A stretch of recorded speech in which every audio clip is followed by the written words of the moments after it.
전능하사 천지를 만드신 하나님 아버지를 내가 믿사오며 그 외아들 우리 주 예수 그리스도를 믿사오며 이는 성령으로 잉태하사 동정녀 마리아에게 나시고 본디오 빌라도에게 고난을 받으사 십자가에 못 박혀 죽으시고 장사한 지 사흘 만에 죽은 자 가운데서 다시 살아나시며 하늘에 오르사 전능하신 하나님 우편에 앉아 계시다가 산자와 죽은 자를 심판하러 오시리라. 성령을 믿사오며 거룩한 공예와 성도가 서로 교통하는 것과 죄를 사하여 주시는 것과 사는 것과 영원히 사는 것을 믿사옵나이다. 노마스의 말씀을 시작하면서 절대자에 대한 기대와 설레임이 있습니다. 왜냐? 제가 준비해서 전하는 것이 아니요 친히 말씀하시는 분이 주신다고 믿기 때문입니다. 우리는 예수 그리스도께서 십자가에 못 박혀 죽어주심으로 이루신 것이 의입니다. 먼저 그 나라와 의를 구하라. 하나님의 의가 무엇이냐? 우리를 위하여 모든 죄를 대신 짊어지신 공의의 하나님을 믿음으로 아멘하고 받아들임으로 말미암아 자유를 누릴 수 있다. 이것을 가르쳐서 노마스는 이신득의라고 말하기도 합니다. 신앙의 원리를 가장 잘 보여주시고 종교 개혁을 통하여서 모든 신앙의 모토로 삼은 이 말씀이 로마서이다. 그리고 바울을 통하여서 그의 뜨겁고 철저한 진정한 신앙 고백, 사도행전을 통하여서 드디어 로마에 입성한 그의 가슴은 성령으로 불타 있었습니다. 바울의 하나님, 나의 하나님, 내 중심에 오시어서 내 영혼을 불태워 주시오며 나의 입술에 성령으로 친히 임자여 주사 하나님, 이 말씀을 전하는 자나 듣는 자가 다 매 한 가지로 크신 하나님으로부터 임하시는 은혜를 크게 받은 자가 되게 하여 주옵소서. 사랑하는 여러분, 은혜라는 것은 무엇일까? 그것은 거저 주시는 선물이었어요. 우리 할렐루야에 40일 영상, 광야집, 그리고 계속되는 간증성에 이거 거저 주시는 은혜입니다. 그런데 평강이라는 건 무엇이냐? 그 은혜를 받고 내 삶이 바꿔져서 옛사람이 변하여 새롭게 태어나기를 예수 그리스도 이름으로 간절히 축복합니다. 바울은 로마서 1장에서 자기 소개를 하는 것입니다. 자기는 누구냐? 예수 그리스도의 종이다.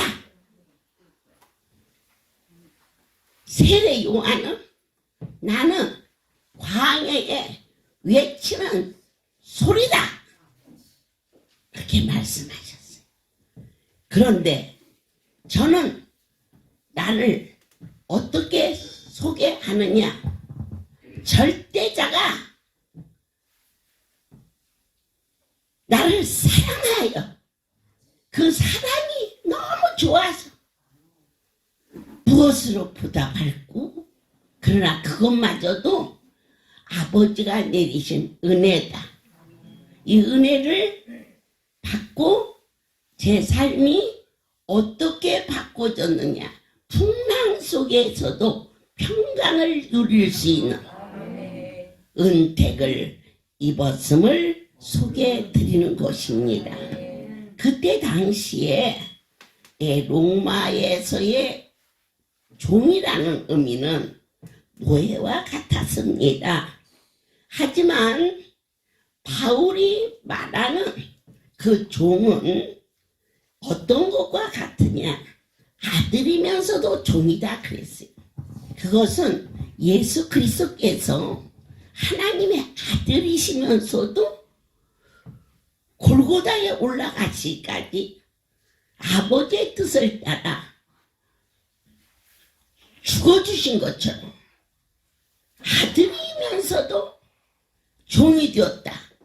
그것은 그 하나님 아버지에 대한 막 뜨거운 감격이 넘쳐서 노예로 어쩔 수 없이 너 죽어. 그러니까 죽은 게 아니라 죽는 그것마저도 기쁨으로 감당할 수 있었다라는 것이 바울이 로마서를 시작하면서 첫 번째 본인의 소개를 하고 있는 곳입니다.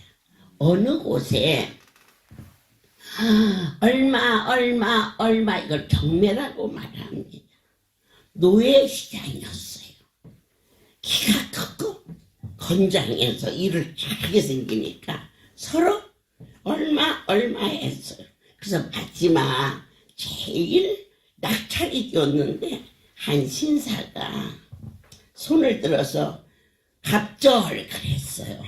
그러니까는 노예 상인이 너무 좋아가지고 저리 가려는 노예를 확 잡아서 네 주인은 여기야 하고는 옮겼어요. 그 노신사가 그 노예를 데리고 가는데 노예가 말하는 거예요. 당신은 나를 몸은 샀지만 내 마음은 살 수 없다 하고 반항했어요. 그럴 때 그 신사가 노예 문서를 내어주면서 나는 처음부터 너를 자유케 하려고 샀단다. 그리고는 그 노예 문서를 내줬어요. 그때 그가 무릎을 꿇으며 나의 주인이시여, 나의 몸도 나의 마음도 나는 당신의 종입니다. 이렇게 고백했어요. 우리가 질고와 고통과 죄악 속에서 얼마나 많이 얽매여서 슬픔과 고통과 염려와 불안과 떨림 속에서 어쩔 수 없어, 갈 곳이 없어 소문을 듣고 할렐루야를 왔어요. 왔는데 놀라운 일이 벌어졌어요. 누구를 만나느냐? 하나님이 아니하시고서는 결코 이런 일가 일어날 수 없다. 그래서 내 한 번도 생각해 보지 못한 또 다른 세계를 이곳에 와서 접하게 하는 거예요. 내 병만 고쳐준다면 무엇이든지 하겠어요. 그런데 그것은 무엇이었습니까? 병을 고치기 위한 거래였어요. 거래라는 것은 상대방과 어느 정도 거래가 끝나면 관계도 끝나는 거예요. 거래예요. 하지만 이곳에 와서는 도저히 거래로서는 해결할 수 없는 놀라운 사랑을 체험하게 되었어요. 그것을 하나님께서는 의라고 가르쳐 주셨어요. 하나님, 우리는 바울이 자기 소개를 하는 것처럼 하나님은 나의 전부시온데 이제 죽을 병이 고쳐져서 내가 이거라도 갚아야지 하는 조건부적인 사랑이 아니라 아니요. 나의 숨소리는 다 아버지의 것인데 받은 그것 때문에 그만큼 갚는 게 아니라 병원에 가서 맹장 수술을 하면 그만큼만 갚으면 돼요. 그런데 우리는 하나님 앞에 은혜를 받고 병원에서 그만큼 갚는 그것조차도 못 갚고 도망가는 일이 많았어요. 하지만 하나님이 원하시는 거, 오늘 바울의 신앙 깊은 고백은 그분과의 관계에서는 갚을 수 없는 거예요. 그래서 그는 종이 되었고 아들이 된 거예요.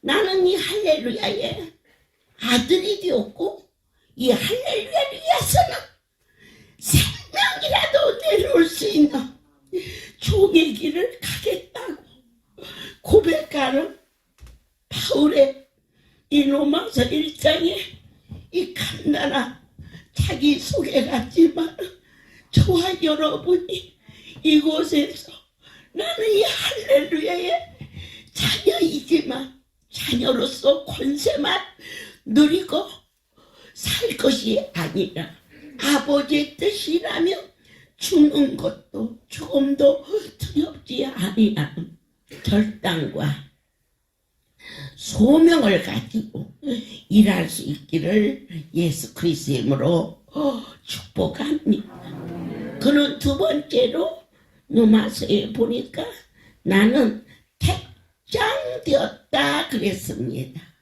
우리 스스로 이 자리에 온 것이 아닙니다. 병이 고쳐졌으니 이 정도는 하고 가야지 라는 수준이 아니야. 이 크신 분이 나를 불렀어. 그리고 사도행전 9장에서 다메섹 도상에서 큰 빛이 비춰졌습니다. 저와 여러분이 택정받은 것은 땅에서만의 것이 아닌 영원한 생명의 빛, 영생의 빛이 우리에게 비춰져 있다는 것을 순간도 잊지 마십시오. 확신하고 확신한다고 그랬습니다. 사람으로서는 할 수 없는 경지를 만났습니다. 이제 얼마 후면은 우리 미애가 이곳에서 간증을 하게 될 것입니다.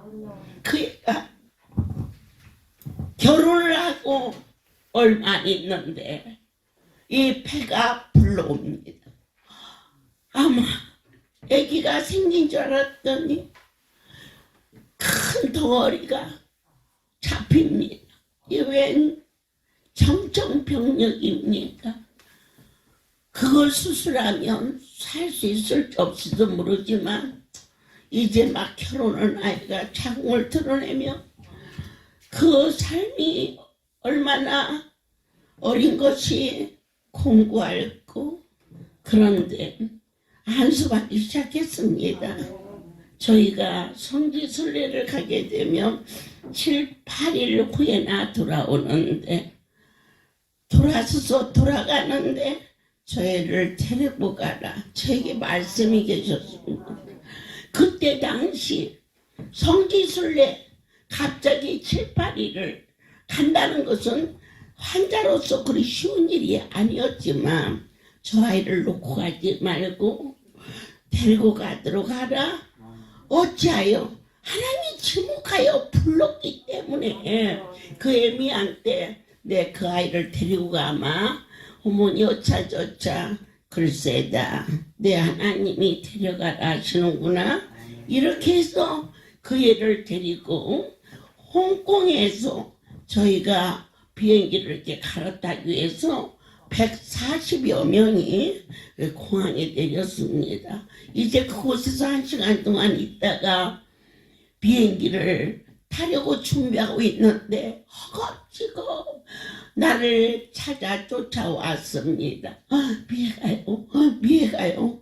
죽어가는 모습으로 그 아이가 왔는데 그 공항에 그 사람들이 많은 곳에서 어떻게 할 수가 없어서 그 애를 들고 화장실에 들어갔습니다. 화장실에 들어가서 여러분 이렇게 만지는 거, 오셔서 이렇게 만지고 가는 거, 그거 가볍게 하지 마십시오. 어제도 슬쩍 만지고 오늘도 슬쩍 아닙니다. 택정받은 자, 우리를 인치고 있다는 것입니다. 아이가 하얗다 못해 그냥 죽어갑니다. 막 까맣게 질려갑니다. 막 그 홍콩에서 여행지에서 숨이 끊어질 것 같은 그 아이를 데리고 화장실에 들어가서 아픈 아부에 손을 얹었는데 그때 고쳐진 아이가 지금까지 아마 7년이진 않나 8년이진 않나 그 아이가 결혼하고 잘 살고 있지 않습니까? 그렇다면 바울이 확신했다는 것은 하나님의 음성을 들었기 때문이고 제가 그 아이를 지목하여 이 대열에 기도로 가라 해서 성지순례를 하는 곳곳마다 저 아이가 내 옆에 있게 하라 하면서 그때부터는 통증이 없어서 만약에 그대로 놓고 갔더라면 그 상에서 앰뷸런스 안 부를 사람이 어디가 있겠습니까? 아직 젊은 아이인데. 그런데 지목하여 사랑하고 선택하여 손을 붙잡고 혹여 그런 일은 별로 없겠지만 여러분들이 살면서 너는 나를 따라 어디 가자 그러거들랑 거절하지 말고 아멘하고 바울이 확신하는 거 나의 하나님이 나를 택정하셨다 택하여 불렀다는 사실입니다. 하나님의 손에 붙잡힌 바 되어 그는 주님을 만난 후에 전혀 다른 새로운 삶이 시작이 되었습니다. 사랑하는 여러분, 새로운 삶이 시작됐다는 이야기는 무엇입니까? 주인이 바꿔줬다는 그 이야기입니다. 지금까지 내가 나의 주인으로 살았으나 거룩한 분을 만난 후에 나의 주인이 거룩한 분이 되었으니 무엇이든지 나의 아버지시여 나의 전부가 되신 거룩한 하나님께 일일이 묻고 일일이 주님 앞에 순종하며 그렇게 살아가는 자기 모습을 로마서 서신에서 기록되고 있사온즉 여러분들이 복음을 할 수만 있다면 놓치지 마시고 그리고 혹여 못 오더라도 10시가 되면 하나님이 특별한 은혜로 이 일을 허락하여 주셨다고 감사하면서 아멘입니다. 하나님의 뜻이 아들이지만 십자가의 못을 박습니다. 여러분들께서 왜 이렇게 예수 믿으며 형통하고 그런다는데 어려움이 올까? 여러분 이 용광로에 쇳덩어리가 들어가지 않으면 절대 금이 나올 수가 없습니다. 용광로 속에 집어넣어야 그걸 뭐라고 합니까? 연단이라고 합니다. 연단이라는 얘기는 같은 같은 것을 반복시키는 게 연단입니다. 운동을 하는 것도 그거 적당히 맘먹고서는 하루에 1시간 열심히 걷는 거, 그거 걷는 게 얼마나 힘듭니까? 그러나 그 연단이 있으므로 근육이 튼튼해지는 것처럼 우리가 극렬히 타는, 어찌하여 예수 믿는데 이처럼 어려운 환난이 옵니까? 하고 원망하고 억울해하고, 하지만 우리를 새로운 피조물로 만들려면 용광로 속에 집어넣어서 극렬히 타는 곳에서 걸러내서 불순물은 다 빼버리고 순전한 정금으로 만들기 위함이니, 이 연단은 고통이나 저주가 아니라 우리에게 소망을 주시는 확신입니다. 그래서 믿는 자가 이번 서신을 통하여서 바울이 바울 될 수 있었던 것은 그 영혼에 하나님과의 이 만남에, 아버지의 깊은 그 사랑에, 한 가지 어린 심령들로 저와 여러분이 절대자를 바라보며 저분은 나에게 좋은 것이 아니면 안 주신다. 아멘.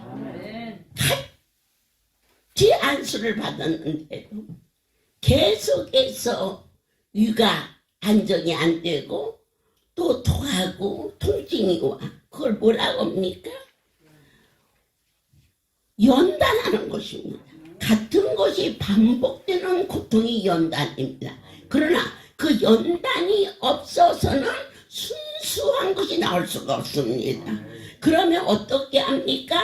통증이 올 때마다 아버지 왜 이렇게 통증이 와요 했던 우리들이 말씀을 먹으면서 변화받기 시작합니다. 저를 빚어주시려고요. 하나님 감사합니다. 저를 빚어주시려고요. 같은 말을 반복하면 힘이 생깁니다. 연단이라는 것은 우리로 하여금 불순물을 빼낼 때까지 걸러내는 과정이기 때문에 기독교에서 바울이 그 환난과 고통 속에서도 기뻐하고 기뻐할 수 있었던 것은 자기 몸에 있는 내 의가 없어지는 하나님의 형상을 닮아가는 그 과정을 인내함으로, 연단, 우리로 하여금 무엇을 주게 하냐? 와세켜 소망을 주시. 주님을 바라볼 수 있는 은혜를 내리신 택정함을 받은 하나님이 종을 통하여 무릎으로 낳은 믿음의 아들들이 많이 있는데, 디모데야 하면서 바울이 사역을 하면서 크게 위로를 받으며 사랑했던 종이 디모데, 우리 할렐루야의 장자교회 대들보의 역할을 하며 어떤 양을 맡기어도 마음에 불편이 없도록 많은 연단이 그를 이처럼 순전한 종으로 만들어주신 하나님께 모든 영광을 드립니다. 할렐루야. 모든 영광 하나님께 돌립니다. 빌리그램 목사님이 한국에 오셨을 때 여의도 광장에 100만 명이 모였다고 합니다. 근데 그 부인이 2007년도에 세상을 떠나면서 그의 묘비에 The End of Construction, Thank you for your patience, 공사가 끝났습니다. 여러분 그동안에 참아주셔서 정말 감사합니다 라고 묘비를 남겼다고 합니다. 저도 그 말을 듣고 내가 묘비를 만든다면 어떤 말을 남길까? 그때 제가 스스로 혼자 생각, 아멘이라고 쓰자. 그 아멘이라고 쓸 수 있도록 하나님께서 저에게 은혜를 주신 것은 이곳에서 내가 하나님을 만났기 때문입니다. 할렐루야. 우리 집에서 저는 하나님을 만났고 이곳에서 역사하시는 하나님의 능력을 보았고 들었고 만짐받은 은혜를 잊게 되었습니다.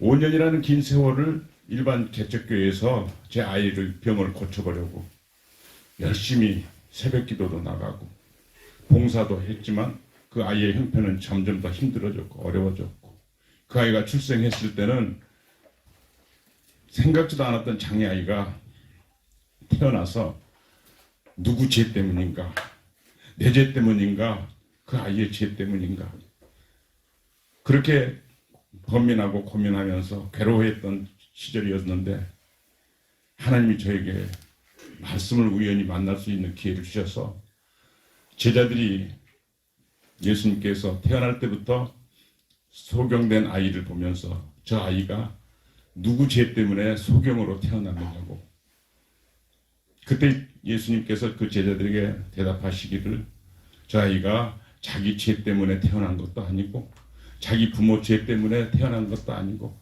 저 아이를 통해서 하나님 하시고자 원하시는 일을 나타내려고 함이라고.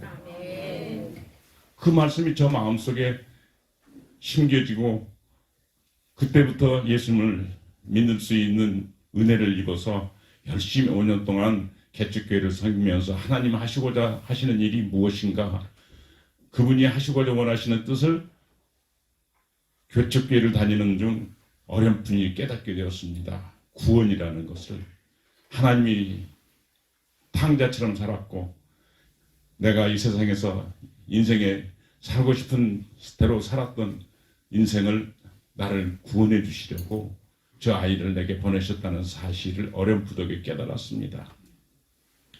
그러면서 세월이 지나가는 동안에 제가 그 아이를 고쳐보겠다고 열심히 다녔던 그 교회에서 약 5년이라는 세월이 지났지만 그 아이는 점점점 힘들어졌습니다. 피골상접이라는 말이 있는데 제 눈으로 직접 그 아이를 보면서 피가 통하지 않는 몸은 항상 푸르죽죽했고 그리고 먹어도 토하는 배는 올챙이 배처럼 뛰어나와서 피골이 상접해가지고 도저히 살 수가 없는 그런 형상인데 그 아이가 5년 동안 죽지 않고 살았습니다. 원래 태어날 때는 이제 그 병원에서 이 아이가 태어난 모습이 한 일주일 정도 있으면 죽을 거라고 원래 기형아로 이상하게 생기게 태어났어요. 그래서 한 일주일 있으면 죽을 거라고 생각을 했기 때문에 병원에서 그냥 죽은 다음에 조용히 병원에다 기증하고 가면 병원에서 연구 자료로 쓰고 그리고 그냥 잊어버리고 살면 된다고. 왜냐면 내 동생이 의사였기 때문에 내 동생이 의사였던 그 병원에 가서 아이를 출산했는데 그 산부인과 의사가 그렇게 이제 그래도 친절하게 그렇게 얘기를 해줘서 저는 그렇게 이제 병원에다가 맡겨버리라고 생각을 했어요. 그런데 일주일이 돼도 안 죽어요. 한 달이 돼도 안 죽어요. 그런데 안 죽는 그 아이를 생각해 보니까 죽어야 된다는 왜 안 죽지? 그런데 생각나는 것이 인큐베이터에 들어가는 하루에 입원비예요. 하룻밤 자는데 5,000원씩이었어요. 그 당시에 내 봉급이 15,000원이었다고요. 근데 하룻밤 5,000원씩을 해서 한 달을 지나가니까 저희가 죽을 줄 알았는데 안 죽는다면 어떻게 하지? 그런데 방법이 없다는 거예요. 인큐베이터에서 꺼낼 수가 없다는 게 의사들은요. 그 아이를 꺼내려면 병원에서 책임을 져야 되는 생명을 잃는 일이 생길지도 모른다고. 그럼 어떤 방법이 없느냐고. 그랬더니 집으로 퇴원을 시키래요. 퇴원시키면 퇴원수속은 밟아서 해주겠다고. 그래서 이제 퇴원수속을 봐서 집에 데려다 놓고 그날부터 우리 부부는 각방을 쓰면서 이제 그렇게 사는 세월 속에서 하나님을 만났고 그렇게 이제 하나님이 수많은 성경 속에서 나타났던 기적, 수많은 병든 자들을 고쳐주시는 그 성경의 내용으로 그것을 오직 유일한 희망을 가지고 저 아이를 5년 동안 그렇게 개척교회를 섬기면서 다녔지만 도저히 살 수가 없는 그런 상황 속에 와서 내가 구원이라는 선물을 어렴풋하게 깨닫기 시작했을 때 하나님이 저 아이를 내게 보내주셔서 나를 이렇게 구원해 주시기 위한 하나님의 은혜가 바로 하나님 하시는 일을 나타내고자 원하시는 하나님의 뜻이었다라고 그렇게 생각을 했습니다. 그리고서 5년 동안 있으면서 이제 더 이상 살 수가 없는 그러한 상황 속에서 그 이제 아이 어미가 우리가 이렇게 아이를 더 거둘 수가 없으니까 이 아이가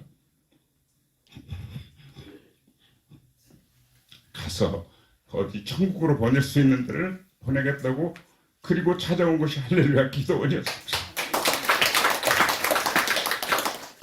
1985년 8월 5일 그날은 없이도 비가 오는 날이었는데 저에게 전화가 왔어요. 제가 지금 할렐루야 기도원에 있는데요. 오실 때 감사헌금을 좀 가지고 왔으면 좋겠어요. 그러더라고요. 아, 죽으려고 데리고 갔는데 감사헌금을 가져오는 거예요. 그래서 그날 밤에 물어보러 오는데 그때는 비포장도 오고 길도 구불구불하고 밤 12시 가까이 넘어서 도착해 보니까 비가 억수로 쏟아지는데 이 텐트를 치고 지금 미대한 성전 앞에 텐트를 치고 있는 그 텐트에 구멍이 중간에 나서 빗물이 그 쏟아지는데도 사람들이 미동도 안 해요. 꿈쩍도 안 해요. 처음부터 그 빗속에서 그 강대상을 뚫어다 보면서 사람들이 그 강대상에서 벌어지는 일들을 보는 그런 상황 속에 저는 너무 놀랐습니다.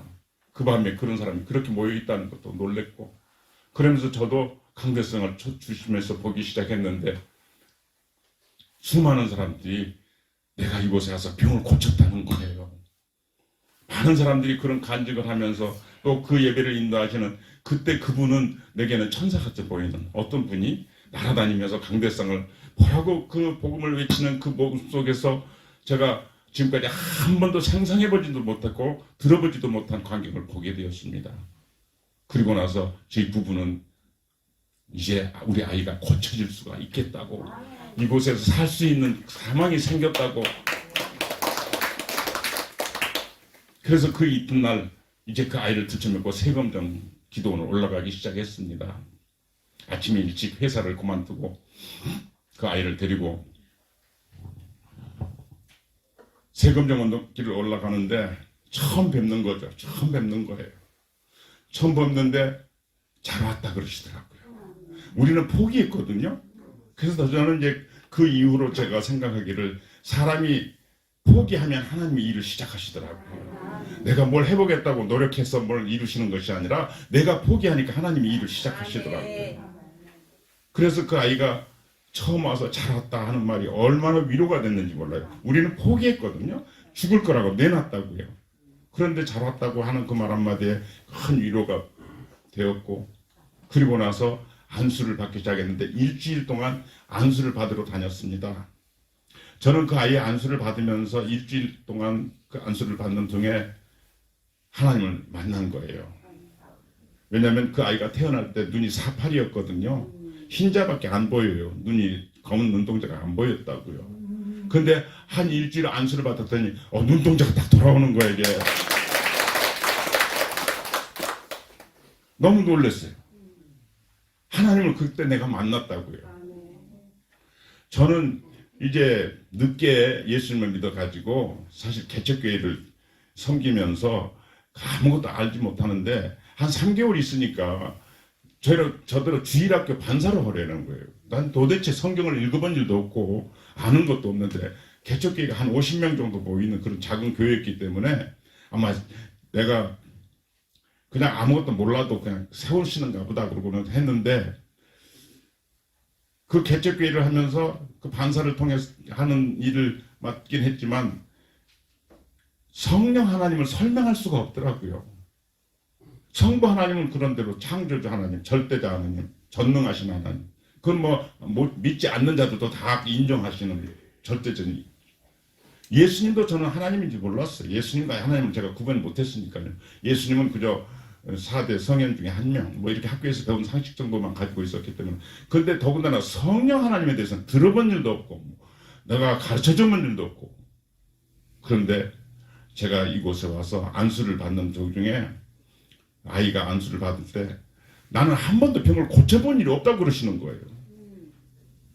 내 아이가 눈이 바로 저렇게 돌아오고 6개월 만에 안수를 받았는데 5년 동안 한 번도 앉아본 일도 없고 누워만 있었던 그 아이가 6개월 동안에 일어나 걸었다고. 그럼 내 아이를 고친 그 일이 뭔가? 정말로 그 아이가 저렇게 살아서 저렇게 멀쩡해졌는데 그 아이가 누가 고쳤는가? 그때 제가 비로소 성령 하나님을 만났습니다. 저는 할렐루야 우리 집에서 이렇게 긴 세월 동안 섬기며 봉사하고 있지만 제가 이곳에서 가장 큰 축복은 사시는 하나님을 만났다는 거예요. 그분을 만나서 그분을 말씀을 듣고 그분을 따라서 사는 생활 동안에서 제가 아멘 할 수 있었던 것은 사시는 하나님이 내게 베풀어 주신 은혜였다고 생각합니다. 어느 날이었습니다. 세검령 기도원에 이제 우리 원장 목사님 모시고 올라오는 중에 앞에 차가 세워져 있어요. 차가 세워져 있어가지고 아무리 비켜도 소리제도 안 비키는 거예요. 그 차가. 그래서 내려가서 이제 운전한 사람을 찾아보니까 누가 문 열고 나오는데 여기 할렐루야 기도원이 들어와가지고 주민들이 못 살겠다고. 아무튼 여기서 똥을 싸지 않나. 뭐 아무튼 이 피해가 이만저만 큰 게 아니라고. 그러면서 그 문제를 해결하라고. 그래서 내가 이제 할 말이 없으니까 나는 다시 운전대에 앉았더니 갑자기 원장 목사님이 나가시는 거예요. 나가시더니 그 사람 붙들고 나서 야, 너 똥 싼 거 봤냐? 너 오늘 똥 싼 거 할렐루야 기도원 사람이 나 쌌다는 걸 네가 나한테 찾아오지 않으면 너 오늘 너 끝난 줄 알아. 이래가지고 다그치기 시작하는데 그 사람이 본 게 없잖아요. 자기가 증거가 없잖아요. 그러니까 자기 집으로 도망을 가더라고요. 막 도망을 가니까 집까지 쫓아가시더라고. 집까지.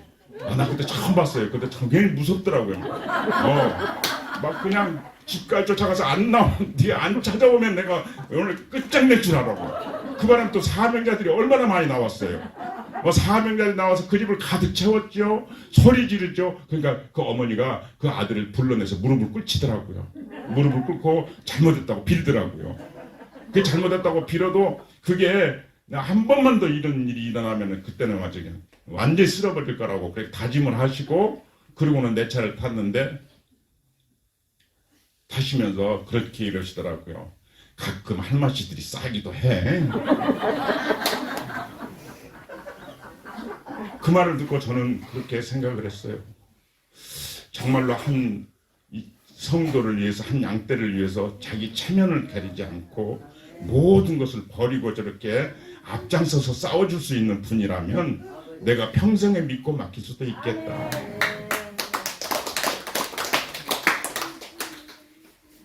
그렇게 해서 제가 이제 할렐루야 우리 집을 섬기는 삶을 살았는데 제가 이제 365일을 개근을 했어요. 하루도 안 뺐어요. 안수를 받는데 아이를 살릴 수 있다라는 그 한 가지 소망 때문에 하던 사업도 다 팽개쳐 버렸다고요.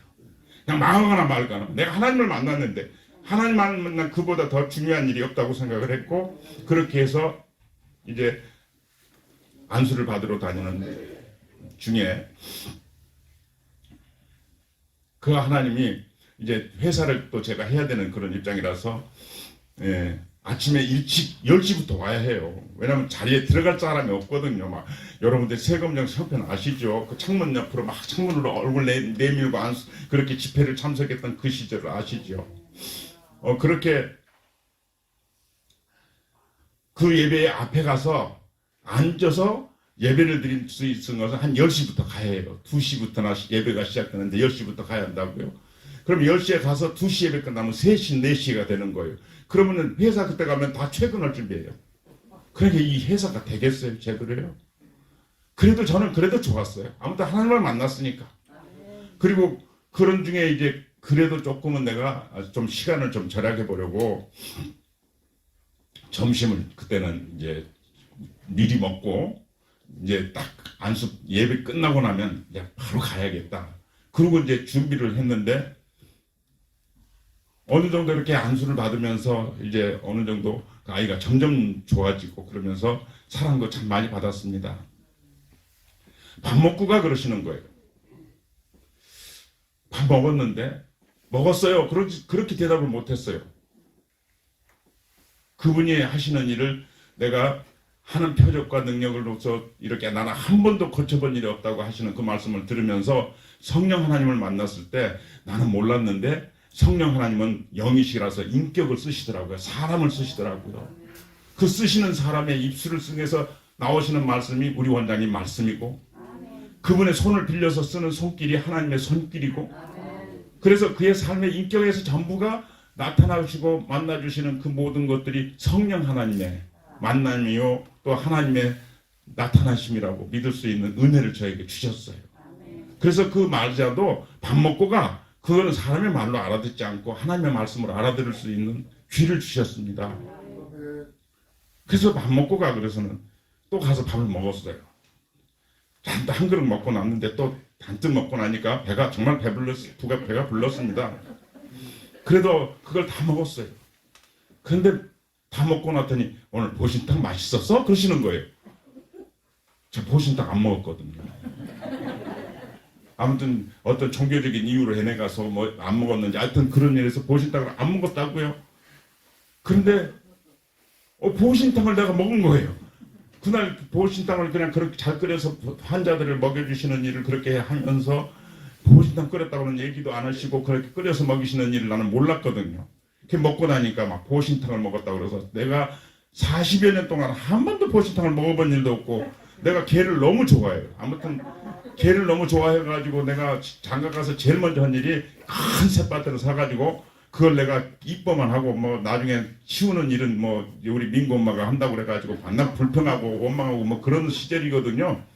그런데 보신탕을 내가 먹은 거예요.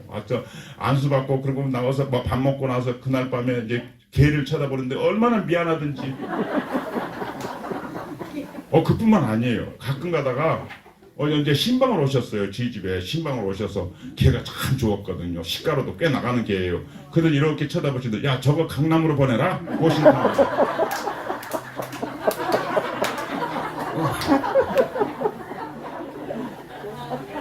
그래서 아무튼 제가 그 말씀을 순종하지 못하고 보신탕을 먹게 된 것이 제가 음식에 대한 편견을 버리는 일이 되었어요.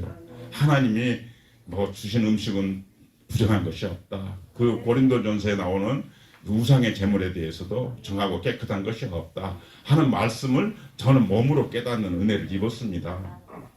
그렇게 해서 세월이 지나가면서 저희가 할 수 있는 일은 정말로 사시는 하나님이 이전에서 내게 말씀하시는 일을 어떻게든 순종하고 그 말씀을 힘써 지키는 것으로 살아갈 길을 다짐했고 그런 세월을 많은 세월을 지나간 동안에 여러 가지 직분을 주셨습니다.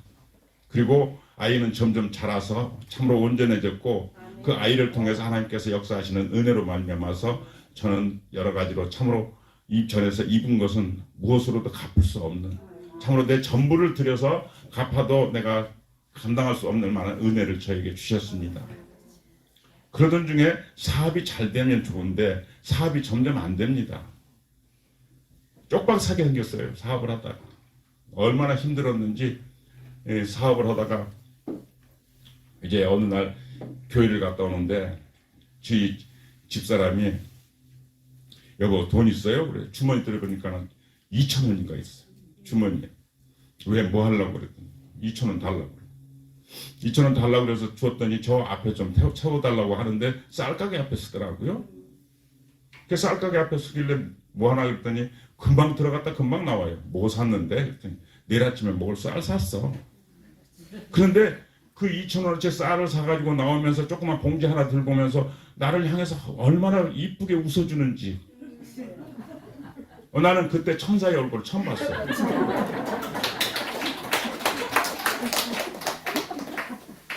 그래서 그렇게 참 하나님이 어렵고 힘든 과정을 거쳐가지고 정말로 힘들었습니다. 그렇게 해서 그런 과정 속에서 하나님이 정말로 내가 절대 내 생각으로는 그 어떻게 해볼 수 없는 그런 상황을 만났을 때 우리 원장 어머니가 나의 방향을 바꿔주셨습니다.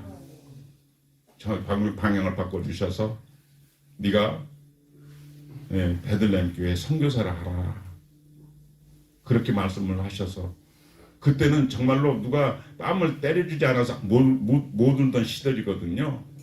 그래서 뭐 두말할 거 생각 없어요. 뭐 이것저것 따질 것도 없어요. 회사는 여전히 운영되고 있었지만 너무 힘들었기 때문에 아멘 하고는 이제 대답을 하고, 그리고 그날부터 강대상에서 자기 시작했어요. 아침에는 사장이고 저녁에는 강대상에서 자면서 그런 세월을 1년을 지냈습니다. 그런데 그 해에 목사 안수를 주신다는 거예요. 그 둘 중에 하나를 선택을 해야 했습니다. 사업을 하든지 이게 정말 목사가 되어서 일을 할 것인지. 그런 선택을 해야 되는데 사업을 버리기로 했습니다. 그리고 나서 우리 직원들한테 이제 내일부터 나는 이 사업을 정리할 수밖에 없는 입장이라서 이제 전부 다 버리고 간다. 그러니까 지금까지 가지고 있었던 이 모든 것들은 다 너희들한테 남기고 갈 거고, 만약에 내가 개인적으로 빚진 것은 내가 몽땅 빚을 내가 짊어지고 나가는 거니까 맡아서 너희들이 가지고 가든지 말든지 이 기업을 어떻게 하든지 내가 너희들 손에다 맡기고 가니까 이제 이걸로서 나는 끝낸다. 그리고 돌아서서 이제 목사의 길을 가게 되었습니다.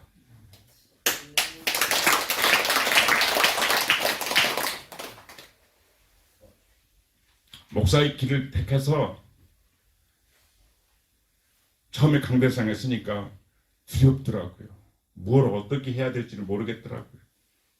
그 이전에도 물론 이사장으로 내가 미리 임명을 받아가지고 세금전 그 일대에 그 기관들을 돌아보면서 예배를 인도했던 적이 있지만 그거하고는 전혀 다르더라고요. 그런 어떤 부담감이 있어요. 거룩한 부담감이었죠.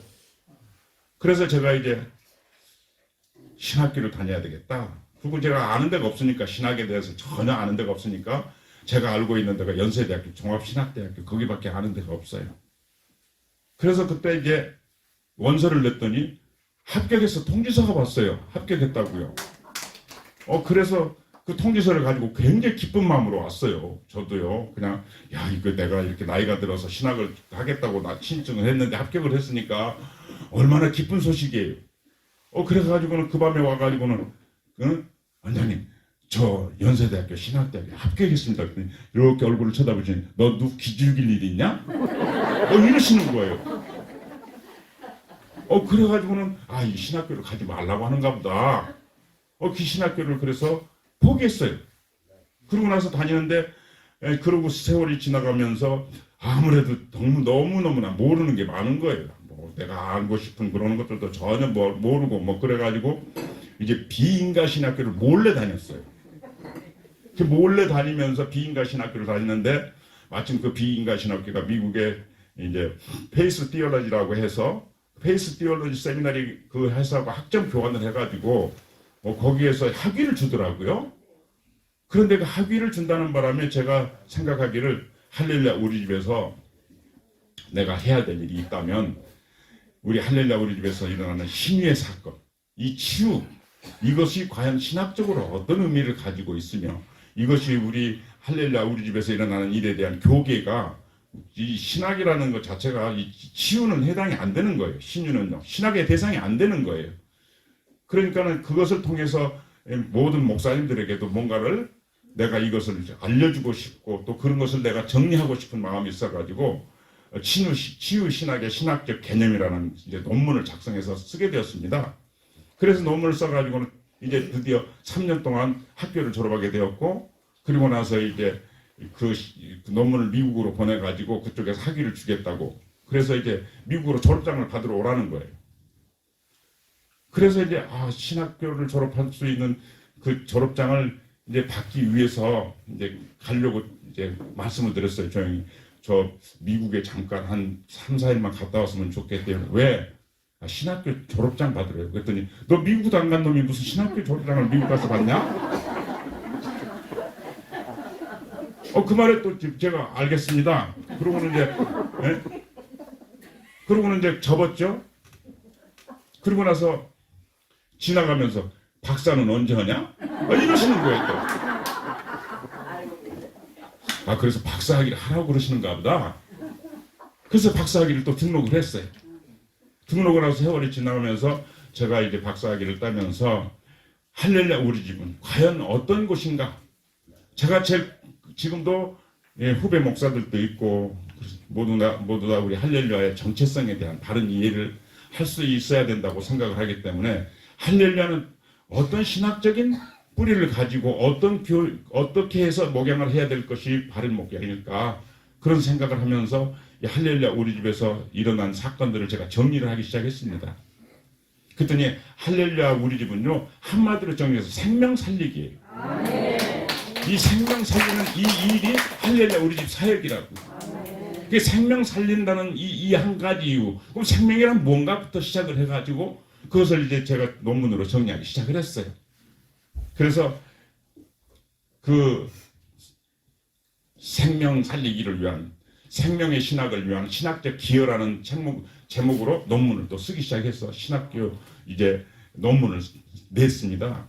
거기도 마찬가지로 이곳에서 박사학위를 준비할 때는 비인가 신학교였지만 거기도 또 남플로리다 신학교에 학점 교환이 되는 그런 어떤 미국의 또 그 학교와 연합이 되어 있기 때문에 거기서 보내는데 그때 참 신났어요. 제가 전부 다 맞춰가지고요. 할렐루야 비디오 테이프 다 보냈고요.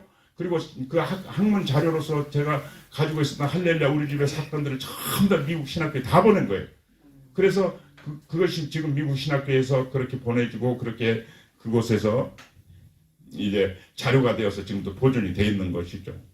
그런데 더 놀라운 것은요. 그런 어떤 과정 속에서 할렐루야 우리 외길가게 하수라는 그 글을 쓰신 게 있거든요. 그 책을 쓰신 게 있는데 그걸 영문으로 번역한 분이 계셔요.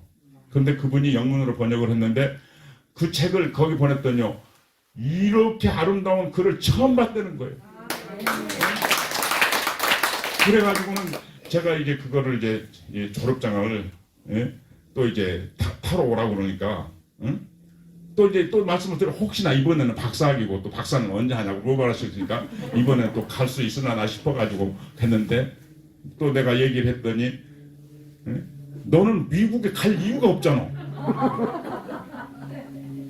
그래서 이제 그냥 그런 이제 학교 졸업식은 못 갔지만 나중에 졸업장도 다 오고 그쪽에서 다 이제 와가지고 그런 이제 하는데 가장 중요한 것은 제가 생명의 신학에 대해서 좀 더 깊이 있게 좀 더 정리를 하고 생명 살리는 이 할렐루야 사역에 대해서는 어떻게 하면은 이 일을 우리 할렐루야 우리 집에서 신학적으로 정리를 해줄 수 있을까 하는 것이 저의 고민이 되었습니다. 왜냐하면은 할렐루야 우리 집 성도들은요 참 수준이 높은 사람들이에요. 우리 할렐루야 가족들은 대단한 사람들이라고 저는 생각해요. 왜냐하면 감리교 출신이 와서 감리교 교파를 얘기해도 아멘하고 장로교 교파가 와서 장로교 교파에도 아멘하고 성결교 목사가 와서 성결교 신학을 해도 아멘하고 이거 다 다르거든요. 성결교 다르고 대한예수교 장로에 다르고 감리교 다르고 다 달라요. 그 교리가 다 다른데 할렐루야 가족들은 막 그런 일에 대해서 전혀 거부감 없이 다 받아들여요. 더군다나 더 놀라운 것은요. 할렐루야 우리 집은 교파가 없어요. 교단이 없다고요. 다 보면 할렐루야 가족이에요. 여기에 내가 나는 원래 감리교에서 살았는데 나는 성결교 출신인데 그런 사람 없잖아요. 모두가 다 여기 있는 사람들은 다 자기 교파가 다 없어요. 그리고 오직 할렐루야만 있어요. 할렐루야 우리 가족이 되었습니다. 라는 것으로 우리는 하나님의 큰 뜻을 이곳에서 볼 수가 있는 놀라운 세계를 하나님 할렐루야 우리 집 허락해 주신 거예요. 그래서 그런 어떤 과정 속에서 제가 이제 저의 인생의 방향을 바꾸시고 그렇게 해서 목회자의 길로서 걸어가는 것이 이제 예수님께서 제자들에게 말씀하셨던 하나님의 하시는 일을 나타내는 일이라고 그 일이 그렇게 이루어지는가 보다라고 생각을 했어요. 그런데 어느 날 제 아이가 사랑의 집에서 있었는데 아이를 병원으로 보내라 그러시는 거예요. 제가 한 일이나 뭐 이렇게 와서 뭐 대접을 받을 만한 일을 한 것은 없지만은 그래도 이 사랑의 집이 생기면서부터 이곳에 와서 있었고 또 제가 어쨌거나 작은 일이라도 봉사를 하고 있는데 네 아이를 병원으로 보내라 참 어려웠다고요. 그래서 아기를 데리고 이제 병원을 보내기 말씀이니까 저는 지금까지 아무튼 하시는 말씀을 듣고 내 기억에는 한 번도 아니요라고 대답해 본 일이 없는 것 같아요. 아멘 하고 그 아이를 데리고 병원으로 입원시키려고 데리고다 보니까 갈 데가 없어요. 보낼 데가 없어요. 저 아이의 나이가 들어가지고 저 아이를 수용할 만한 나라의 수용기관도 없고 또 저런 장애를 입은 아이들을 데리고 있는 기관들은 다 인원이 차서 더 여유가 없는 그런 형편이라고요. 참 절망적이더라고요. 저 아이를 그럼 데리고 살아야 하나? 그런데 저 아이를 데리고 살 만큼 그렇게 형편이 그런 아이를 함께 살 수 있는 형편이 아니었다고요. 그런데 마침 의정부에 있는 병원 하나가 새로 이제 개원을 하는데 거기에 입원할 수 있다는 거예요. 입원할 수 있다고 그래서 얼마나 다행스럽게 여기고 이제 아이를 데리고 그 병원에 입원시키게 되었습니다. 입원 수속을 다 마치고 난 다음에 부모님은 여기서 해줘야 합니다. 그 아이의 방은 들어가실 수가 없습니다. 우리는 궁금했어요. 어느 방으로 가야 되는 건지 어느 방에 둘 것인지 전혀 좀 한 번쯤 가서 둘러보고 가고 싶은데 안 된대요. 부모가 갈 수가 없대요. 면회를 와도 반드시 면회실에서 그 아이 불러내가지고 면회를 하고 그 아이 입원실에는 갈 수가 없다는 거예요. 참 궁금했어요. 저 아이가 여러 가지로 생활하는데 여러 가지 어려운 일이 많은데 어떻게 해줄 것인지 궁금했다고요. 맡겨놓고는 마음은 참 무거웠어요. 우리 사랑의 집 만난 데가 없구나. 정말로 사랑의 집은 사랑의 집이다. 하나님이 돌보시는 은혜다. 그런 생각을 하고 그 아이를 맡겨놓고 일주일 동안 이제 다시 그 아이를 보러 갔는데 뭔가 느낌이 이상해요. 애가 그전 같지가 않아요. 느낌에는 내가 그것을 확실하게 내가 그렇다고 얘기할 수는 없겠지만 아마도 잠자우는 약을 계속해서 먹이든지 주사를 놔가지고 아기를 그냥 그렇게 침대에다만 뉘어놓는 그런 형편이 아닌가 싶을 정도로 아이는 좀 이상했어요. 걷는 것도 이상하고 얼굴 모양도 이상해지고.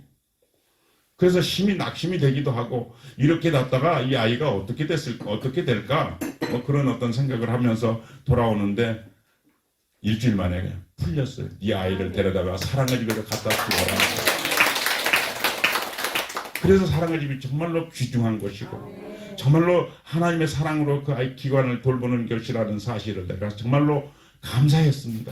그러고 나서 그 아이를 돌보는 그렇게 나갔다가 오면서 하나님이 저희들에게 참 신기한 일을 주셨어요. 그 나갔다가 오란 얘기가 없었다면 절대로 그런 일이 있을 수가 없었을 거예요. 근데 나갔다라고 하면서 나가니까는 나간 그 아이를 돌보는 그런 어떤 신청을 할 수 있는 그런 일이 가능하더라고요. 아이를 돌봐줄 수 있는 일이 신청할 수 있다고 그래서 그 일을 신청을 했어요. 신청을 하고 그리고 나서 이제 아이가 들어와가지고 이곳에서 이제 생활을 하는 동안에 정말로 하나님이 좋은 선생님을 이렇게 보내주시고 만나게 해서 그 아이가 이제 생활을 이곳에서 할 수 있는 은혜를 허락해 주셨는데 그런 어떤 과정 속에서 내가 이제 그 아이가 그 박종호 노래를 너무 좋아하는 게 복음송가를 그래가지고 아마 그걸 귀에다 달고 살아요. 아무튼. 그런데 저에게 하나님이 하시는 일을 나타내려고 하시는 것이라는 말씀이 내게 있었는데 저는 목사 되는 걸로 내가 구원받은 걸로 하나님 하시는 일을 나타내는 거라고 그렇게 생각을 했어요. 그런데 어느 날 문득 제가 그런 기도를 했어요. 하나님, 이 아이가 아직도 말을 못하잖아요. 온전한 게 다 고쳐졌어요.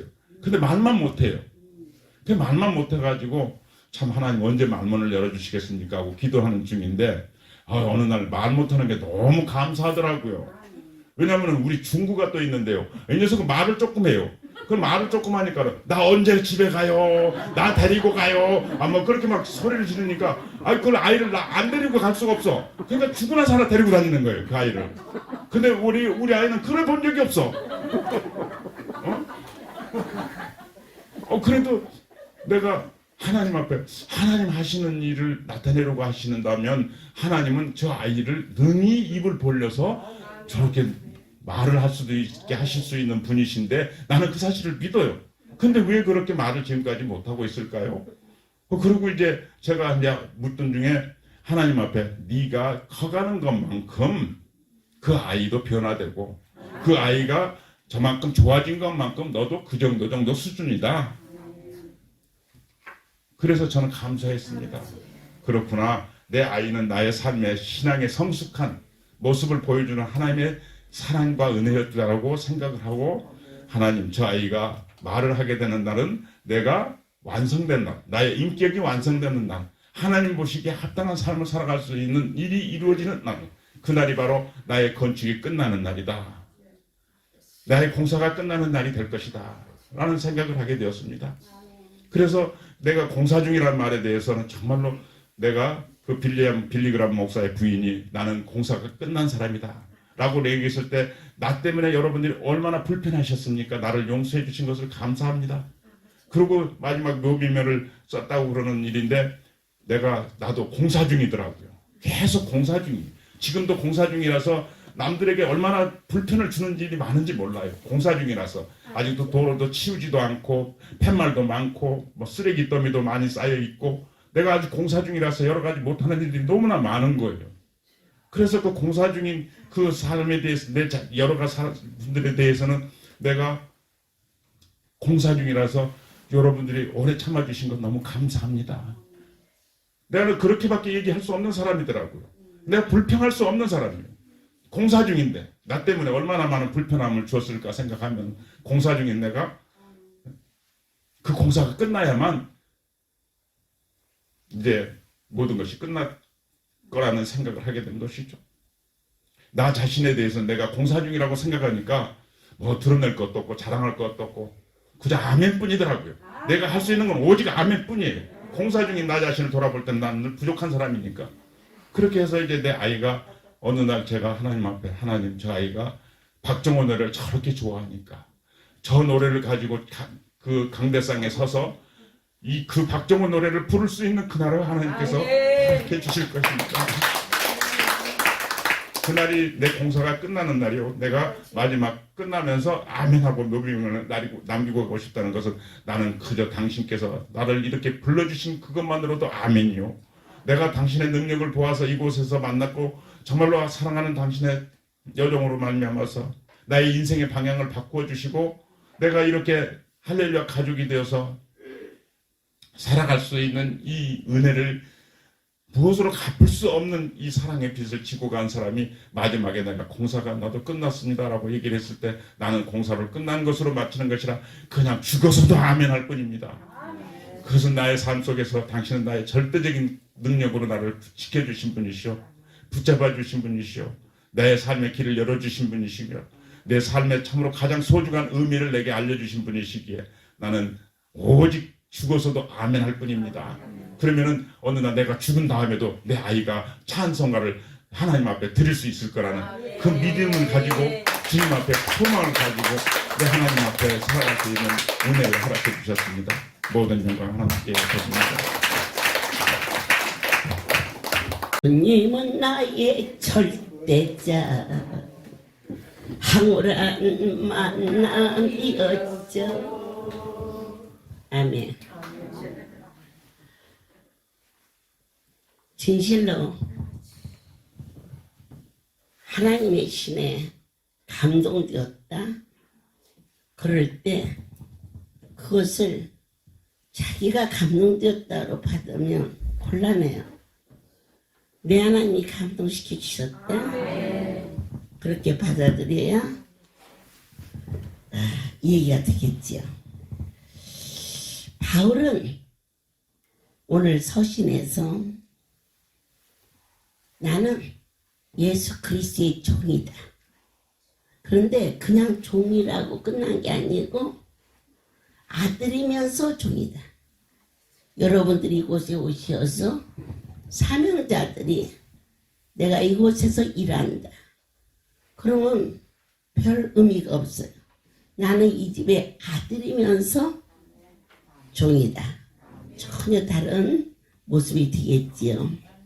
그리고 나를 택정하신 분은 내 스스로 된 것이 아니라 예수 그리스도 말미암아 사도가 된 나 바울 하면서 자기 자신의 존재에 대해서 확신했어요. 내가 살아야 할 이유. 그냥 인생이 사는 거예요. 어제도 살고 오늘도 살고 또 해가 지면 내일이 되고. 그런데 그렇지 않아요. 내가 살아야 할 가치관. 새로 태어났다는 거죠. 소중하고 보람되고 목적이 분명한 거죠. 왜 그랬을까? 택한 그릇이 되어 병든 자들에게 손을 갖다 얹을 때 그 손은 그분의 손이 되어 종의 입을 열어 선포할 때 성령의 임재하심으로 하늘의 소리를 증거하게 하실 때 나의 간절한 바람이 있으니 나를 놔두게 하신 하나님이 이 복음을 먹을 수 있도록 이들에게 우리 주 예수 그리스도의 성령으로 덮을지어. 바울은 약속하신 예수 그리스도를 증거했어요. 창세기 3장 15장에 보면은 여자의 후손을 탄생하시는 예수님이 계시되기요. 육신으로서는 다윗의 후손을, 영으로서는 하나님의 아들임을.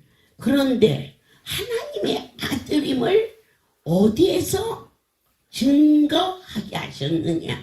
그분이 십자가에 죽으시고 분명히 죽으시고 무덤까지 들어가셨는데 부활하셨다는 사실로 하나님의 아들임이 입증된 것처럼. 할렐루야가 참이냐? 정말 그런 곳이 있어?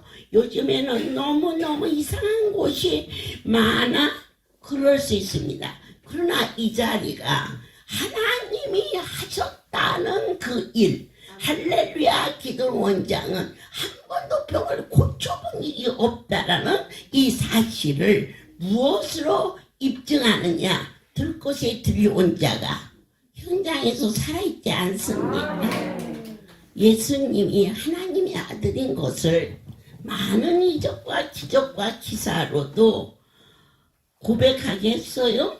그러나 진실로 무덤 권세 이기시고 부활하셨을 때 40일 동안을 하나님의 나라의 일을 증거하셨을 때 저분은 정말 하나님의 아들이다.